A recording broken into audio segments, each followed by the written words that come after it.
আসসালামু আলাইকুম সবাইকে। সবাই কেমন আছেন? চলে আসলাম দুপুরে রান্না করার জন্য। আজকে আমি রুই মাছ আলু দিয়ে রান্না করব। মানে পেঁয়াজটা আমি একটু হালকা করে ভেজে নিয়ে তারপরে মশলাগুলো দিব। মাছ অলরেডি ভেজে ফেলেছি এই যে।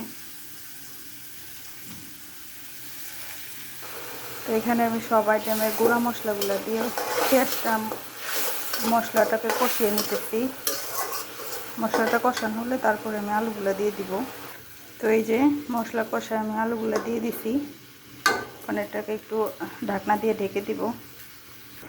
তো এই যে আলুগুলো আমি মশলার সাথে ভালো করে কষিয়ে নিছি, কষিয়ে গরম পানি দিয়ে দিছি। এখন আমি মাছগুলো সব দিয়ে দিব। মাছগুলি সব দিয়ে দিলাম।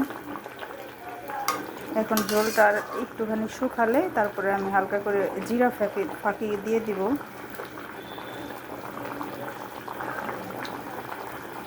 তো এই যে সব শেষে জিরা ফাঁকি দিয়ে দিলাম। তরকারিটা আমার রান্না শেষ।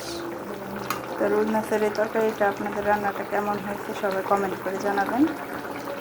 সবাই ভালো থাকবেন। আল্লাহ হাফিজ।